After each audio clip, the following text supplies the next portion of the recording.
فراق گورکھپوری تعارف و تمہید۔ فراق گورکھپوری کا پورا نام رگھوپتی سہائے تھا۔ فراق تخلص 28 اگست 1896 کو گورکھپور میں پیدا ہوئے۔ فراق کے والد منشی گورکھ پرساد عبرت شاعری کا عمدہ مذاق رکھتے تھے۔ پیشے سے وکیل تھے لیکن علم و ادب کا شستہ مذاق رکھتے تھے۔ انہوں نے غزلیں بھی کہیں اور مثنویاں بھی۔ حسن فطرت نام کی مثنوی کا ذکر فراق نے میری زندگی کی دھوپ چھاؤں نام کی آبیتی میں کیا ہے۔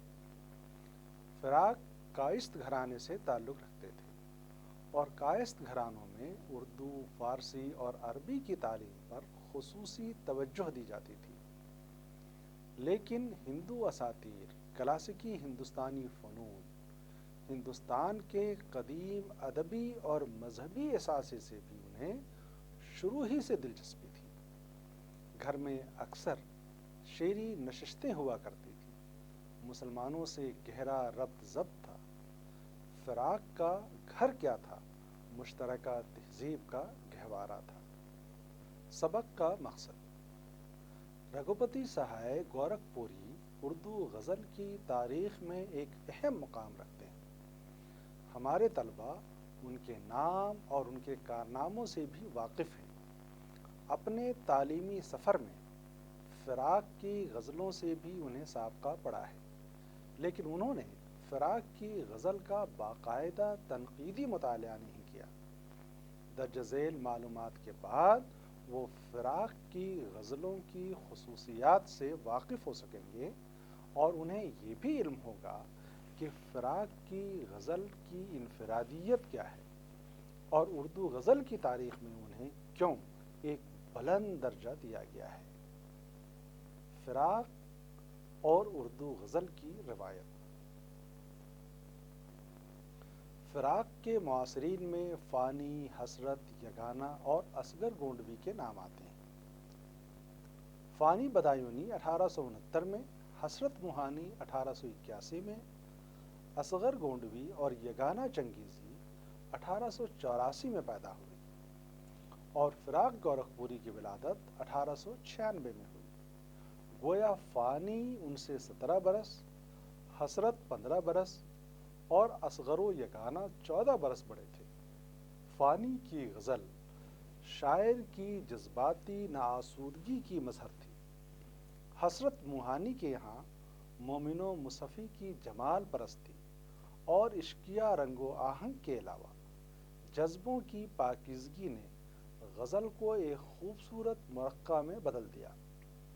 اصغر گونڈوی نے تصوف میں پناہ لی اور یگانہ چنگیزی کی غزل اپنے اعتماد آگی لہجے سے پہچانی جاتی ہے۔ یہ تمام شعراء اس لیے بھی اہمیت رکھتے ہیں کہ غزل مخالف دور میں انہوں نے اسے اردو شاعری کے آبرو کے طور پر اخذ کیا۔ اردو غزل کی روایت کے بہترین عناصر کا ان کے یہاں احیاء ملتا ہے۔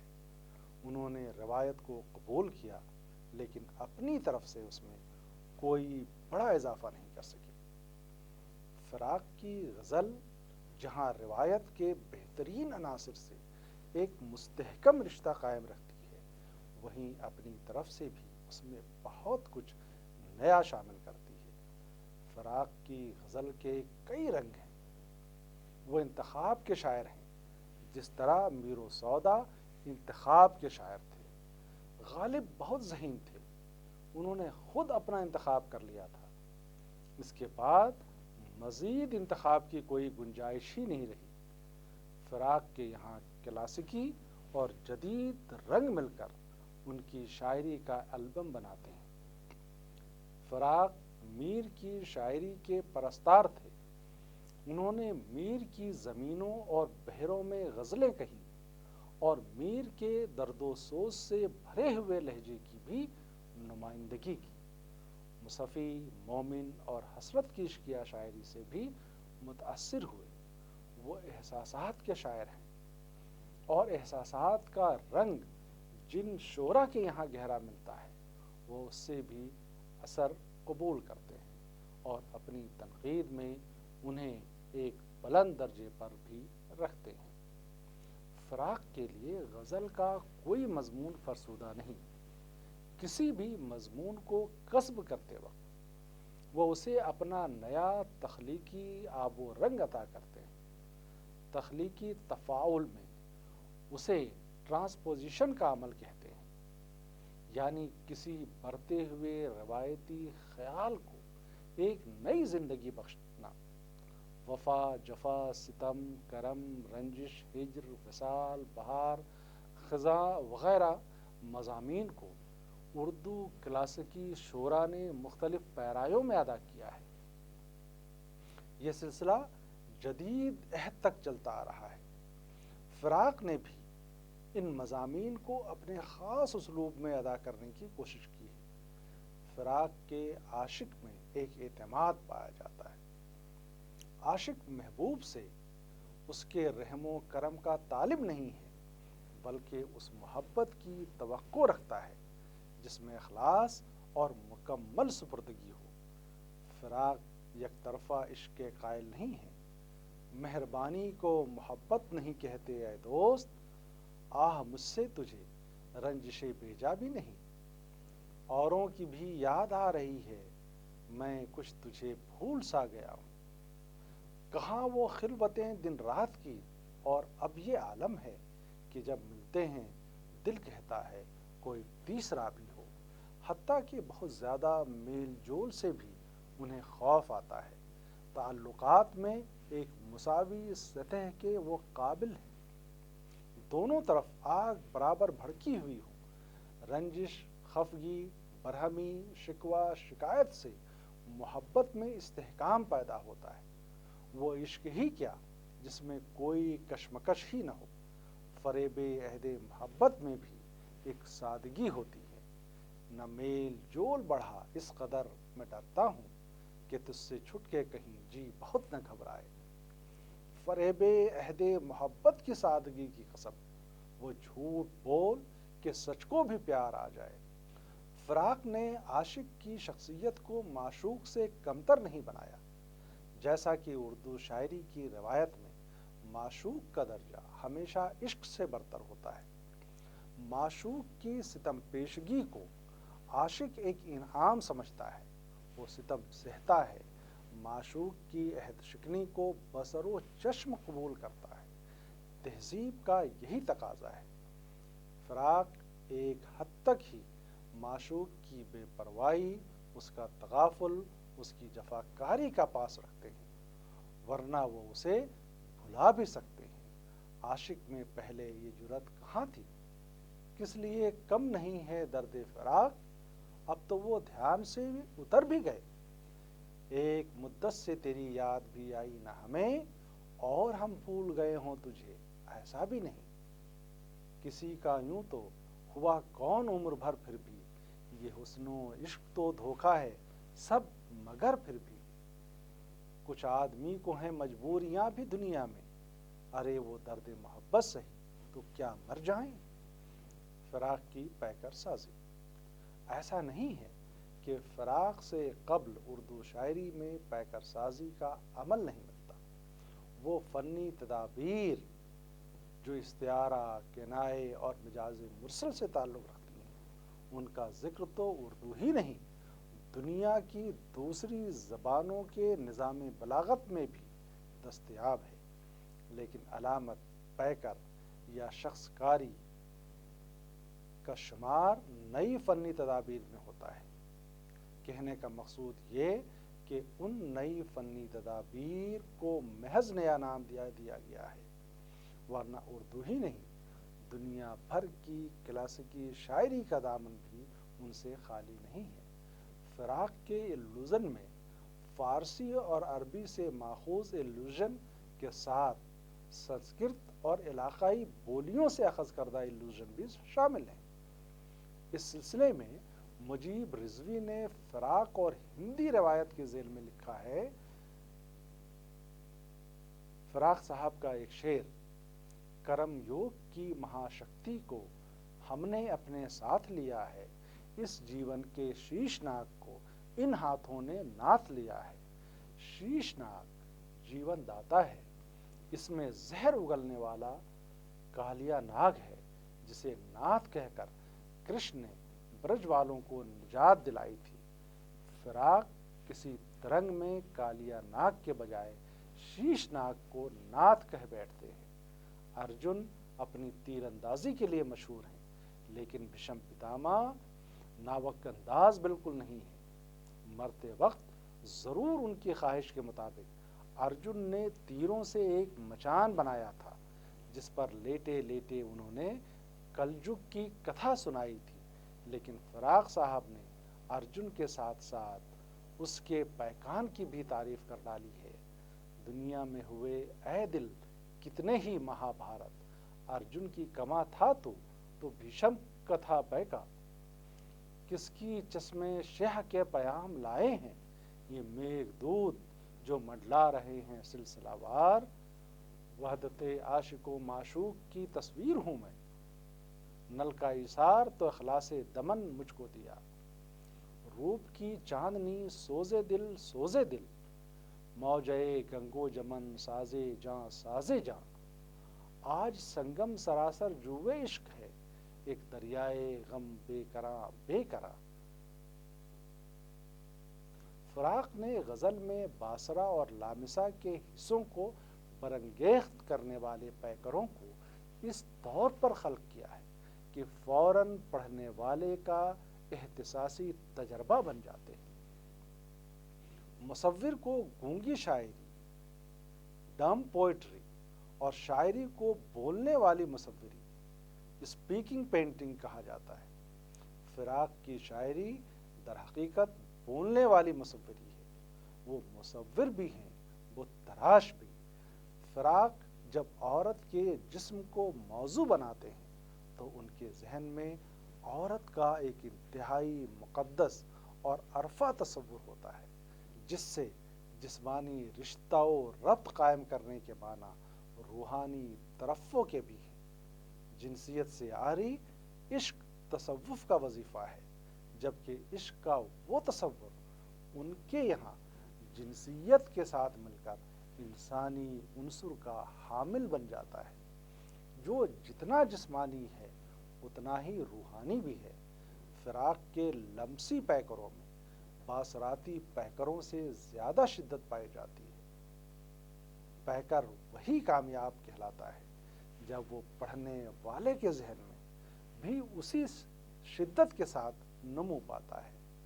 مثلاً یہ شعر: قبائے تنگ نے بیسوں جگہ سے لو دے دی، ظفر تاب قدم ایک دبیسی آگ ہے تو، وہ انگ انگ میں زیر و بم ہے لہو کا، کہ سیال کوندوں کی ہے تل ملاحت۔ لو دیتا ہے کیا کیا یہ چراغے تہے داماں، ملبوس سے رنگین یہ تن کھیل رہی ہے۔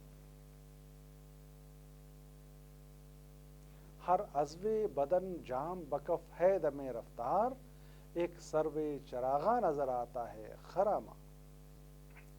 فراق کے طرز احساس کی انفرادیت پر گفتگو کرتے ہوئے محمد حسن نے واضح کیا ہے، فراق کا طرز احساس مادہ اور خارجی سطح سے شروع ہوتا ہے اور لمسیات کی منزل سے گزرتا ہوا تخیل کی مدد سے اس سطح تک پہنچتا ہے جہاں مادے اور روحانی کیفیت یا مشاہدے اور تاثیر، مجاز اور حقیقت ایک سنگم ہو جاتا ہے۔ اسی پر اسرار تخیل کی مدد سے گویا مادے کی الوہیت اور جسمانیت کی روحانیت تک ان کی رسائی ہوتی ہے۔ اس اعتبار سے فراق اردو شاعری کے آسکر وائلڈ ہیں، وہی جمالیات پرستی، وہی جسمانیت میں روحانیت کی تلاش کرنے کی کوشش، وہی حسن کو مذہب بنانے کی سعی، اور وہی متصوفانہ ماورائیت جو آسکر وائلڈ کی امتیازی خصوصیات ہیں، فراق کے یہاں ملتی ہیں۔ فرق صرف یہ ہے، اور سب سے بڑا فرق یہ ہے کہ فراق ہندوستانی ہے اور اردو شاعری کے روایت کے باشعور، اس لیے فراق کے کلام میں یہ رچاؤ ایک طرف ہندو آرٹ سے آیا ہے، جس میں پیکر تراشی مادی کثافت کی مدد سے روحانی لطافت پیدا کرنے کی کوشش روایت کا جز بن چکی ہے، اور دوسری طرف اردو کے شعری ورثے سے جس میں داخلیت، سپردگی اور نرمی کو درجہ امتیاز حاصل ہے۔ فراق کیفیات کے شاعر۔ فراق کی شاعری کے بارے میں یہ ایک عام تصور ہے کہ ان کے یہاں معنی آفرینی کم اور مضمون آفرینی زیادہ پائے جاتے، گویا انہوں نے فلسفیانہ خیالات کو اپنی شاعری کی بنیاد نہیں بنایا۔ یہ تو نہیں کہا جا سکتا کہ فراق کی پوری شاعری محض احساسات و جذبات کی نمائندگی کرتی ہے، اور اس معنی میں وہ ایک رومانی شاعر ہیں۔ فراق ایک سے زیادہ زبانوں اور ادب سے واقف تھے، زندگی کے سرد و گرم تجربات سے بھی وہ گزرے تھے۔ ان کی ذاتی زندگی میں کچھ ایسی مایوسیاں بھی تھیں جن کی بھرپائی تا عمر نہیں ہو سکی۔ ان کی بھی ایک خیالی دنیا تھی، جیسا کہ ہر تخلیق کار کی ایک اپنی خلق کردہ دنیا ہوتی ہے جو ان کے ویژن کی مظہر ہوتی ہے۔ اسی طرح کے اشعار میں فکر انگیزی کا پہلو بھی زیادہ نمایاں ہوا ہے۔ چند اشعار ملاحظہ کریں۔ زندگی اس دور میں بشر کی بیمار کی رات ہو گئی ہے، ایک آئے گی نظر اصلیت غیب و شہود، دونوں عالم تیرے دیدار میں یکساں ہوں گے۔ اس بزم بے خودی میں وجود و عدم کہاں، چلتی نہیں احساس حیات و ممات کی۔ زندگی کیا ہے آج اسے اے دوست سوچ لیں اور اداس ہو جائیں۔ دیکھ رفتار انقلاب فراق کتنی آہستہ اور کتنی تیز۔ فراق کا یہ رنگ زندگی کی تئیں ان کے تصور اور ان کی فکر کا مظہر ہے۔ فراق نے اکثر عدم و وجود، حیات و ممات، طرب و غم، ذات و صفات کے مضامین کو نئے معنی پہنائے ہیں۔ انہیں زندگی کے تضادات کی گہری فہم تھی۔ زندگی ایک سیدھی سپاٹ لکیر پر رواں دوا ہونے کا نام نہیں ہے، ہر قدم ایک آزمائش ہے، اور آدمی زندگی بھر بلکہ آخری لمحے تک سیکھتا رہتا ہے۔ ایک جگہ کہتے ہیں، ہر نظارے میں، ہر حقیقت میں نظر آتا ہے کچھ تضاد مجھے۔ دراصل اسی تضاد کا نام زندگی ہے، جس کے ہزار رخ اور ہر پہلو بقول میر توجہ طلب اور دیدنی ہے۔ فراق کی غزل کا دوسرا رخ ان کی کیفیات والی شاعری کی نمائندگی کرتا ہے۔ فراق اردو غزل کی تاریخ میں وہ پہلے شاعر ہیں جن کی شاعری کا سر دھیما، لہجہ نرم، آہنگ کیفیت آفری ہیں۔ تفکراتی شاعری کا آہنگ بلند ہوتا ہے، جیسے غالب اور اقبال شعری آہنگ میں بلند گوش ہیں۔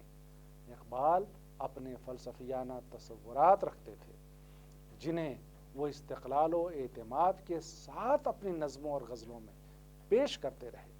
ان کی آواز کا سر اسی لیے اونچا اور محیط ہے۔ فراق نے غزل کو داخلی آہنگ کے ساتھ مربوط کیا۔ دوسرے لفظوں میں یہ شاعری محض تکرار زدہ مضامین کی شاعری نہیں، بلکہ حقیقی معنوں میں تجربے کی شاعری ہے، جس کا تعلق سیدھے انسانی محسوسات سے ہے۔ فراق کی یہ محسوسات کی دنیا ان کی اپنی دنیا ہے، جس میں دھند ہے، نور و ظلمت کا امتزاج ہے، لمحوں کی سرسراہٹ ہے، سکون آمیز تھر تھراہٹیں ہیں، مد بھرے سینوں میں درد کا اٹھنا، عشق کی پروائیوں کا دھیرے دھیرے چلنا، کسی کے بدن کا گہری سوچ میں ڈوبا ہوا ہونا، سگندھ کا مسکرانا، شام کا دھواں دھواں ہونا، دل کی رگوں کا ٹوٹنا، قفس کی تیلیوں سے نور کا چھننا، سیج پر السائی زلفوں کا بکھرنا، جسموں کا گانا، انگ انگ کا لہریں لینا، سانس لیتے ہوئے گلاب جیسے چہرے، وغیرہ وغیرہ، یہ ساری نامانوس سی دنیا شاعر کے اس تجربے کی دین ہے جسے اس نے محسوسات سے سینچا ہے۔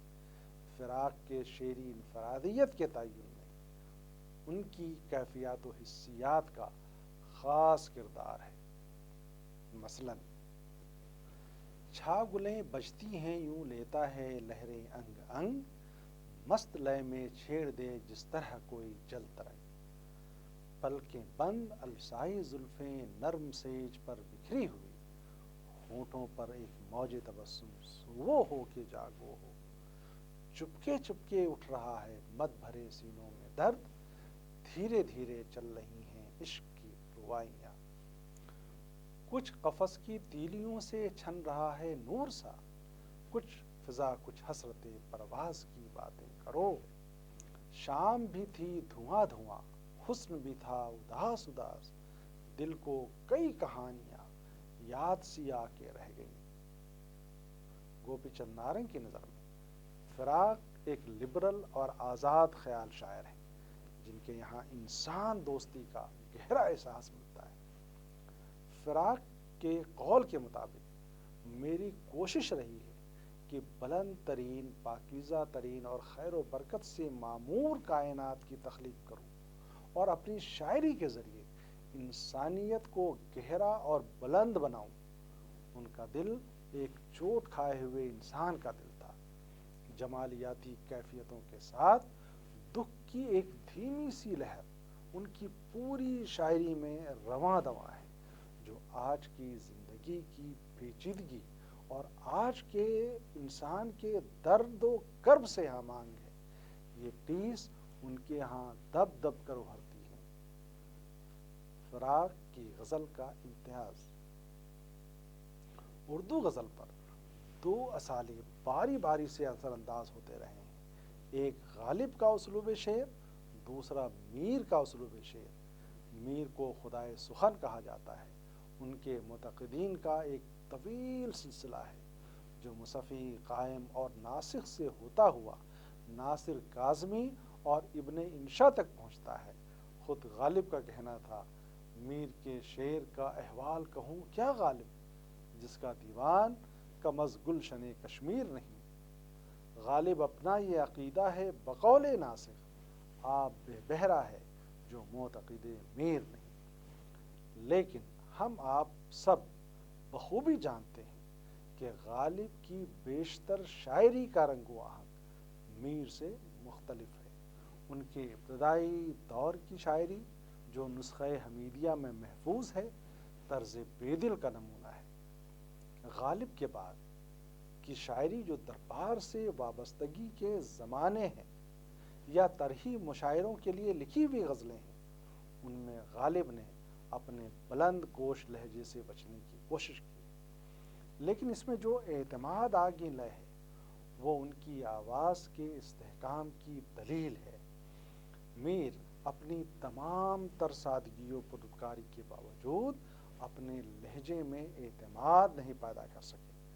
وہ بہت آہستگی، نرمی، اخلاص اور سپردگی کے ساتھ شعر ادا کر دیتے ہیں۔ فراق کے کلام کی بھی یہی خصوصیت ہے کہ وہ ہمیشہ اپنی آواز کے سر کو دھیما رکھتے ہیں۔ غالب ہر طرح کے لفظ کو اپنے شعری اسلوب میں جگہ نہیں دیتے، جبکہ میر بلا خوف ہو کر جہاں سے جو لفظ ملتا ہے یا جو ان کے جذبات و محسوسات کو ادا کرنے کی خوبو رکھتا ہے، وہ اسے اخذ کر لیتے ہیں۔ غالب تکمیل پسند اور تطہیر پسند، یعنی ایک اعتبار سے وہ پیوریٹن ہیں۔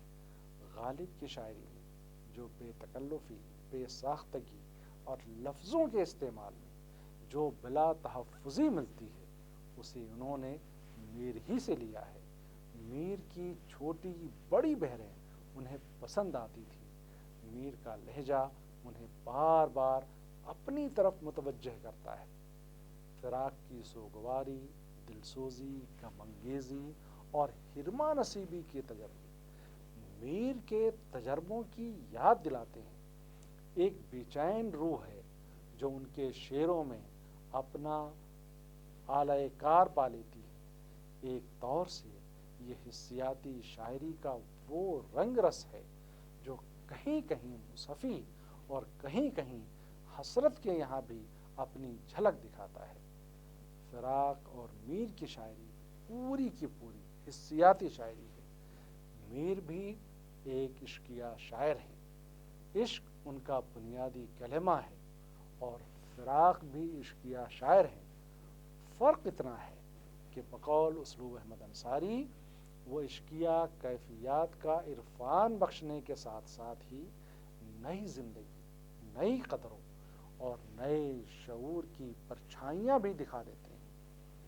کائنات ان کے لیے ایک سوالیہ نشان بھی ہے، اور وہ اس کے لذت و علم، اس کے آدرش، اس کی تاریخ اور اس کی امکانات سے بھی آگہی رکھتے ہیں۔ پڑھنے والے میں وہ حیرت و استعجاب، وہ جستجو، وہ سرخوشی اور وہ بصیرت پیدا کرنا چاہتے ہیں، جس میں اپنے حساس شعور کی وجہ سے خود حصہ دار ہیں۔